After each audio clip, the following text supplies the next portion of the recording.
What is up, everybody? Ninja Nick here with Tactical Gaming, bringing you guys the character creation of Elder Scrolls Oblivion Remaster and the differences between this one and the original, right? So, one is the layout, right? The layout is completely and totally different. It did not look like this. It definitely looks a lot better than it did, that's for sure, but it didn't have so much like this right here, the Nibene or the Colovia. You didn't have these choices, like when it came to that. You literally just chose your race, right? So if you wanted to be one of these, you just choose one of these.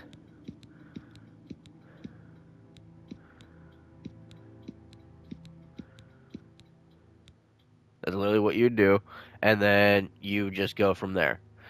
So we'll just choose because I made an Imperial, and I've been playing as a Nord. Like actually, I've been playing as a Nord, so I like to also make Bretons because I also like to do battle mages. So now there is a difference between different sides. So Sistris or High Rock, right? So as a child, you were always spending time on the docks of one of the islands, gaining some money by helping merchants carrying their goods and learning from their adventures. High Rock. Being from High Rock, you were raised in the homeland of the Bretons. Going through all the great cities of the province made you quick on your feet. Now, choosing one of these will also depict which, like, race affinity or like race spell. That'd be like the better one to choose. Like the spell you get, the unique race spell that you get, and then I think depending on your background chooses which other one you have. So this one sounds like it might boost your speed. This one might sound like it might help with your carrying weight or something along those lines, or it might just make you a little bit stronger. Right there's like certain kind of effects it does with like the background you choose, right? So let's go with that one. You can always randomize your appearance. I don't suggest that. I did that once. Don't do it. Just do not randomize. It will make them very scary looking. Like worse than the original game scary looking. Just FYI. Okay. So once you have that all settled, you go over, choose your body type. So many people are so mad about this. This is so dumb. You have body type 1, which is female, clearly body type 2, or just type 2, which is clearly male. So many people, why don't you just put male or female? Who cares? 1, 2, gender neutral. Who fucking gives a shit? I'm not even one of those crazy lefties. I'm not a crazy righty. I just care about making a goddamn good game. So far, I have no complaints. Then you get to choose your age, and you can actually see it too. Like, look at those wrinkles. Look at that gobbler I got on my neck. Okay, complexion.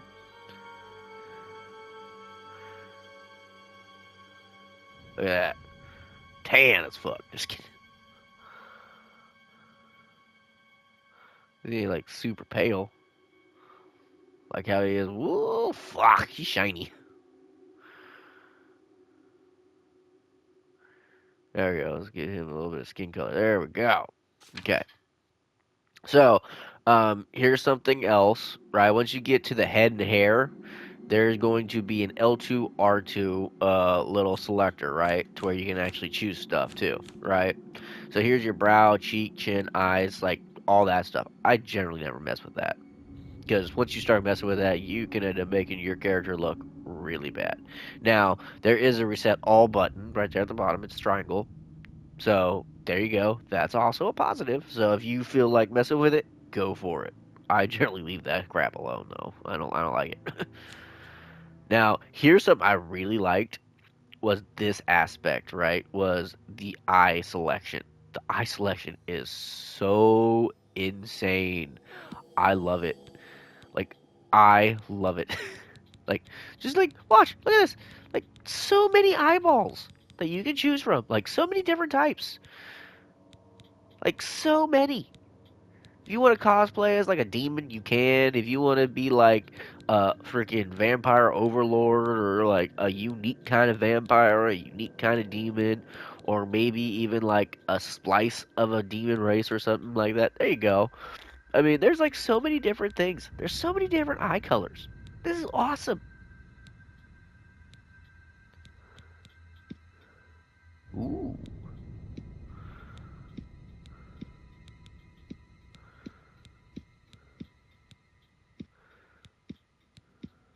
So I mean, that's just cool. I like that. Shiny. See, I picked these ones for my Nord character because those are cool looking.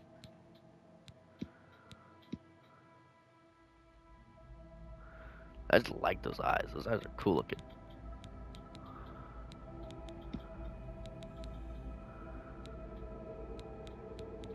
But yeah, the character creation is very, very unique. Very unique, and I'm liking it so far. Now you have your skin. This is messes with all this, like skin tint. You have your freckles and all that other kind of stuff. Makeup. All right. And now you have your hair selector, your facial hair selector, and then you also have lengths, right?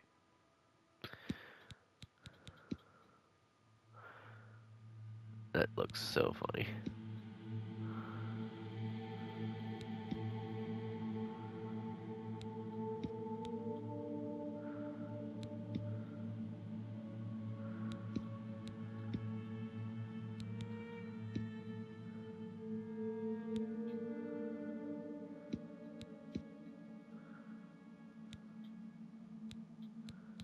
See, I, in general, usually try to go for something that's usually more like my actual hairstyle, but they don't actually have buzzed on here. Not really.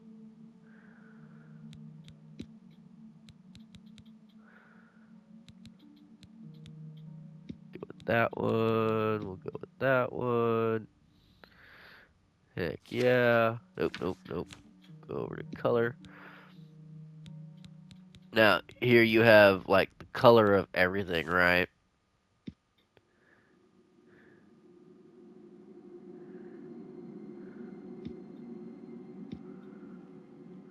So there's the hair root color. And then here, what you can do is you just mess with this. So the farther you go up, the darker it's supposed to get, right? In general.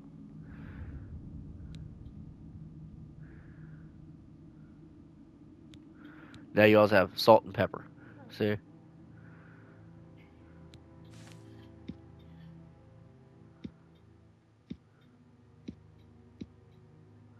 Ironically, when you choose a different one, it looks so different. See, it almost looks brown, right? But once you get past that part, it so changes.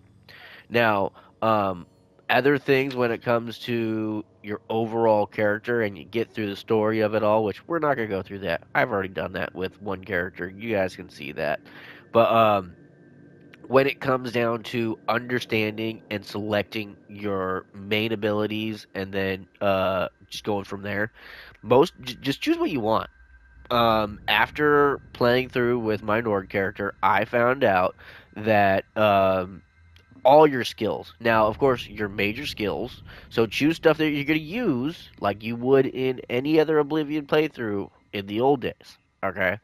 But your main skills are going to level you up more, but your like other skills, the ones that you don't primary, right? Those ones will still level you up. Case in point, right?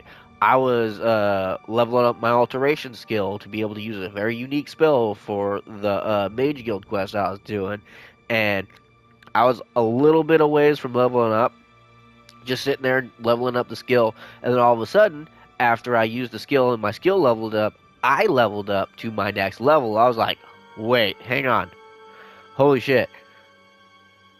Minor abilities, ones that aren't your main abilities, like the I think 7 or 8 that you choose, those ones aren't the only ones that level you up now. Now it's like little tick experience, but it's still experience and you still level up. So choose ones that you're gonna want to use, but ones that will also level you up decently quick. So your armor type that you're gonna main, the weapon type you're gonna main, maybe the spell type you're gonna main, stuff like that. Okay, but that basically it when it comes to character creation and whatnot. Um, I will probably create and do another Breton character. So we'll see Citrus, and I'll do a little thing, a little experiment thing to see if it becomes a little different. Yeah, I mean, what should we name this guy?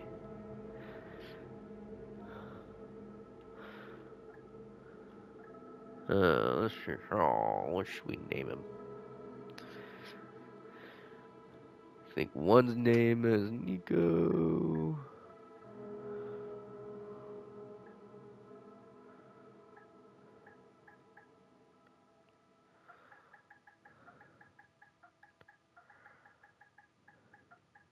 There we go. Tarvisla. Why not? That is his name. So next time you see this guy, we might be doing a little experiment thing. But I also want to see what his thing is. Continue. Yep. We created a Breton race. Pale So skin. we're gonna go to magic, clairvoyance, dragon skin. What's the wrong one? Dragon skin, clairvoyance, flare. So everyone gets this, by the way. Clairvoyance. Everyone gets this. Dragon skin, flare, minor wounds. I think it's once I fully get through all the way. So I'll probably have to do the whole thing. Yeah, okay, we'll see. We'll definitely see. I'm experimenting still a little bit when it comes to all the little minute changes, because they made quite a bit of minute changes in this game. But Snotty that's it for the expression. video. I hopefully You're you a all Breton. enjoyed it. The Catch me for the next masters one. of Magica, Later, guys. right? Nothing.